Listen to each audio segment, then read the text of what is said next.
Hi, everybody. My name is Terry, and I am with Gateway to Counseling. Today, I am going to be speaking on fear and how to overcome fear.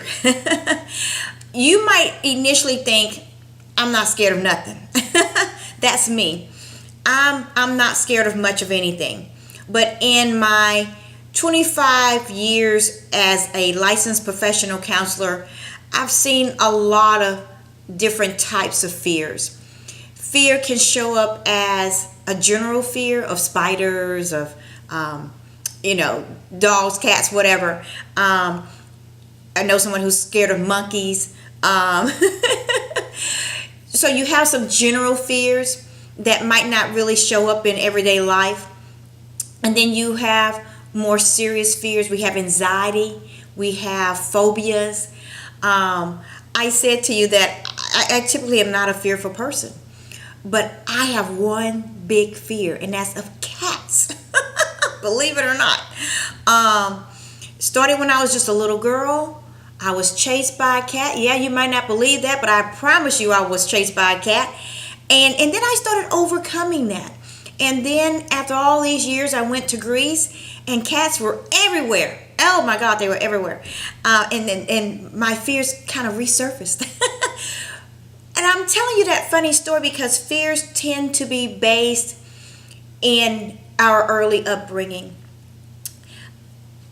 There are two dominant emotions that I think rule most people in life. One is depression, and the other one is fear. And I would say that probably fear is number one, depression is number two. And you might be thinking, well, I don't really have a whole bunch of fear, but you're here, so you probably know what I'm talking about. I believe that the biggest fear that we face is being alone. This fear of not having anyone, of being rejected, of being an outcast, being lonely, being abandoned. And those types of fears usually start early in childhood. I work with a lot of children who are in CPS custody. And these children sometimes have entered into the system as young as 18 months or younger. And there are times that we experience a child from the time they come into the system at 18 months and now they're 16 years old. And they've been in multiple foster homes. They've been in multiple emergency shelters. They've been in multiple psych hospitals and what we call RTCs, residential treatment facilities, which tend to be locked facilities. And you see that when they were young, that they've not attached, or they did attach and that attachment was broken. And so there's a lot of fear of being alone because they have been alone. They have moved from place to place to place. They've had to make friends here and there and everywhere. And they have abandonment issues, which is fear of being alone. Maybe you have not experienced such an extreme, but I'll take you a little bit different. Maybe when you were 5, 6 years old, your parents went through a divorce and you didn't get to see your other parent as much. Maybe they moved to a different state and you got to see them even less. And they were not there for you for your baseball games. They were not there for your soccer practice. They were not there to see you get this trophy or that trophy. And you have this sense of abandonment. Maybe you grew up in a home where your father was not there. A lot of people here in the United States go through that, where they might not even know their father. They might never have seen their father. And there's this sense of abandonment and loneliness and rejection. And so you're saying, Terry, what does this have to do with fear? I'm going to show you what it has to do with fear. Because when you're an adult, when you're older and you start getting into relationships, a young teenager, a young adult, an older adult, you start looking to fill this void. And you start doing things because you're afraid. Let me give you an example, because I don't think you're understanding what I'm saying right now. You're in a relationship, and it's a good relationship. You just started dating, everything's going well, and you're 9 months into the relationship, a year, 2 years into the relationship, but you start to get nervous. You start to think that this person's going to leave you too. Everyone else has left you. Your own mom, dad, aunt, aunt, whoever didn't want you. Why would this person want you? And then really crazy things start to happen. Because you're afraid of losing yet another person, sometimes some of you out there will start to push that person away. You will deliberately sabotage that relationship. And sometimes it's done unconsciously. You don't even realize that you are pushing away the very thing that you want. Maybe you have so much fear of losing love. I said it. You're fearful of losing love that you become possessive. You're going to control everything that person does. Where they go, who their friends are. You're going to stick to them like glue. They're not going to have any free time. Are you going through that person's cell phone? You going through that person's wallet or purse? You going through their car? Because you're scared.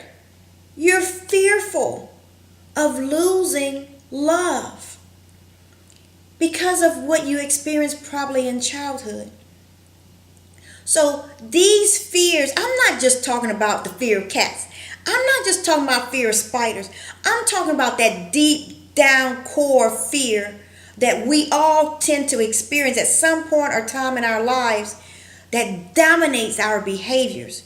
It dominates what you do, and it interferes in your relationships. I know that you're sitting there right now thinking about these fears. So, what can you do? What can you do? Well, yeah, of course. Of course you can come to us at Gateway to Counseling so that we can uncover the behaviors, how these behaviors started, how it relates to your past. And I'm sorry, yes, I'm going to say that. Sometimes we're going to have to go there. We're going to have to go back into your past to understand where these fears came from so that we know how to resolve them. Because what happens is that we start having these mental messages, these things that keeps coming up in our brains. And it says, oh, you're going to lose this one too. Oh, she going to leave you too. Oh, they not going to be there for you. Oh, they just playing games with you. They don't really love you. This is just, oh, they just want to use you. You don't really deserve love. No one really loves you. They only love you because of what you can give them. You can give them sex. You can give them money. You can give them fancy, pretty things. You can take them shopping. You can cook their meals. You can clean their house. That's why they love you. And so we start having these behaviors that we try to keep that person there right next to us. Sex is a big one, isn't it? We use sex, men and women, to keep that person there with us. Money is another huge one. I see this from as young as 7, 8 years old, where kids are trying to buy friendship because they want friends, they want someone to be around them, all the way up to, I hate to say this, I'm not being stereotypical, but you got the 60-year-old man driving a nice fancy car that got money to burn, and he's sitting at the bar and he's buying all the young girls drinks, right? What is he really looking for? I'm telling you, he's not looking for sex necessarily. He's looking for love. He wants to belong. Guys, I've seen this. I see this in my clients. I see this everywhere I go. So what can we do to overcome it? Yes, come to us. We're just a screen call away, right? But in order to overcome fear of loss, we have to realize that one, we were created to connect. We were created to love, to bond with other people. But that doesn't mean that you control other people. That doesn't mean that you control their life. It means that you give love freely, unconditionally. If you've listened to any of my other videos, you're going to hear me talk about this theme of love, peace, and happiness over and over and over again, because I believe that it is a huge solution. So to overcome fear, we have to love ourselves, and we have to give love with no conditions, with no strings attached. That's exactly what I said. Unconditional love. What does that look like? That means that if you have this wonderful relationship with somebody and it's going great, wonderful. That's absolutely great, right? You're married and you're so in love with your spouse. That's wonderful. But when the day comes that there's a shift in that relationship, that you don't feel as much in love, they're beating you down, they're saying things about you, you're stressed, you don't feel the same way. Love is not about a feeling. It's about doing. So even on those days when that person isn't treating you quite right, you still love. And it might be that the day comes when you're no longer with that person, because you have to protect yourself physically, emotionally, mentally. You might have to end that relationship. They might end that relationship. And that's okay too. But that doesn't mean you stop loving that person. See, we get caught up into this idea that you can only love one person. You can only give your heart and soul and your everything to one soulmate. And if that relationship didn't work, then we tend to think that we did something wrong, they did something wrong, we played the blame game. And even in our relationship with our children, we do that. We play this blame game, and we can become angry and frustrated with their behaviors, and we put some distance there, and we play this blame game. But I am here to tell you that love continues beyond the relationship. What do you mean by that, Terry? I mean that if you've had a falling out with a family member, a blood relative, you can't be around that person anymore. Maybe they use drugs. Maybe they have this different lifestyle. Whatever it may be, you have to put distance to protect yourself. That's fine. But you can still love that person. You can still think about that person and wish that person well in your mind. You don't have to carry anger or hold a grudge or have resentments. You can send love into the universe for that person, right? If you're in a marriage and you guys are going through a really tough time right now, you can still love. Because that is the only way I know to overcome fear, is to know that there is no way that love can be taken away from you. Did you hear me? We experience so much fear because we fear losing love. I'm here to tell you, you can't lose love. Why? Why can you not lose love? Because love is within you. Love is with you everywhere you go. If you love yourself, how can you lose love? Now, if you're struggling with loving yourself, we can help you with that. There's all kind of ways to get help on learning to love yourself. Once you know how to love yourself, no one can take love from you. And you can't be afraid anymore of losing love. And then you can't be afraid of losing relationships with others. You will always be connected. I don't care where they are. I don't care if you're not even speaking to them right now because of what they're going through and what they need to do in their life. You can still love. And the beauty is that that person gave you so much love.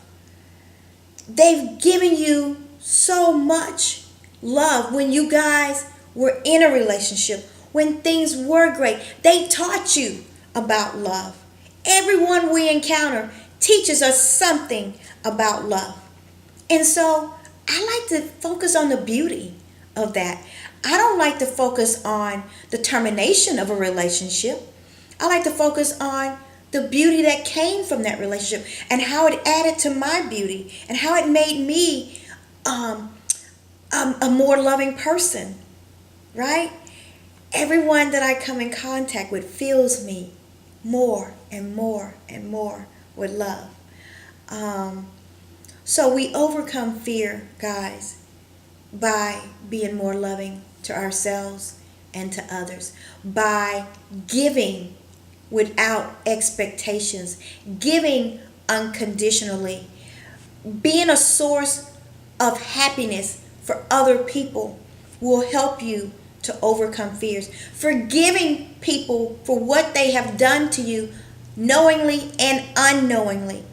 Forgive so that you can not be angry and have resentment in your heart, but instead be able to love. And that is how you overcome fear.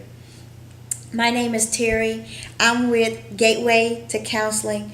Please enter into our gates for a brighter tomorrow where you are in control. Thank you. Bye-bye.